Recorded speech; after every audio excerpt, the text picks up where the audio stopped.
We're back. President Obama's quiet campaign to kill al-Qaeda's leadership had a major victory Monday. That's this Monday, when a U.S. drone strike killed the terror organization's #2 in charge, Abu Yahya Al-Libi, in Pakistan again.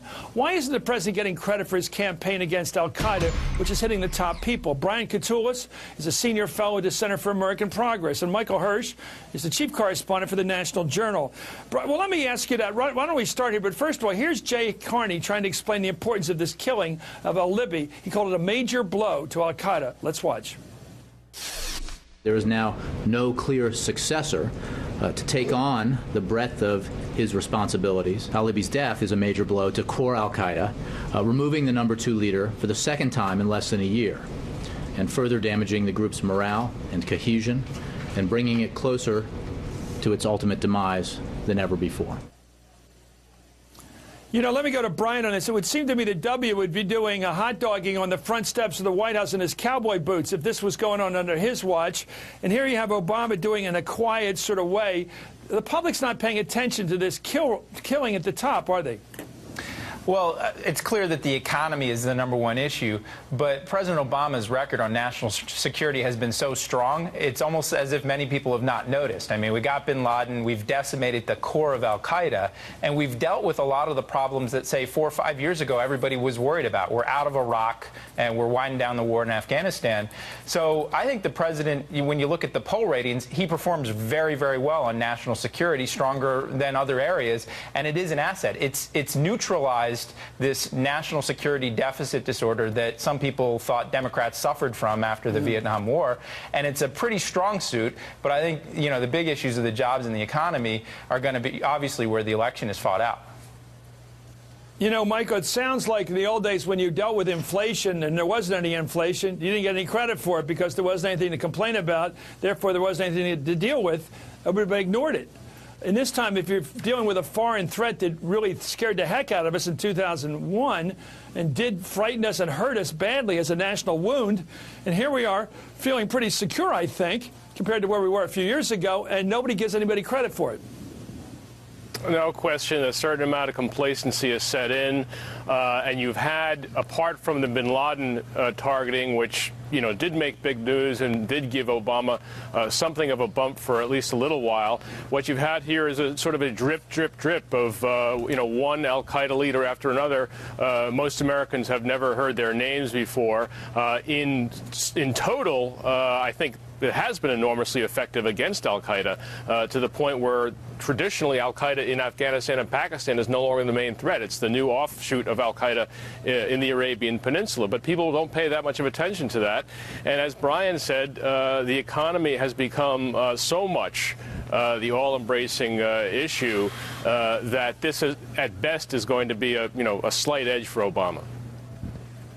Let's take a look at the president back when he was debating in 2008. Candidate Obama was hammered by his opponents, including Hillary Clinton, for saying he would take out terrorists, even on Pakistani soil, with or without that country's permission. Let's watch. If we have actionable intelligence about high-value terrorist targets and President Musharraf will not act, we will. We would risk the confused leadership of an inexperienced candidate who once suggested bombing our ally, Pakistan. You know, as Senator Obama said, yes, last summer he basically threatened to bomb Pakistan, which I don't think was a particularly wise position to take. Brian, so he stuck his neck out. He basically determined it would not be a drone strike to get Osama bin Laden. It would be a direct action by the SEALs with all the dangers there, but then the certainty of having got our man.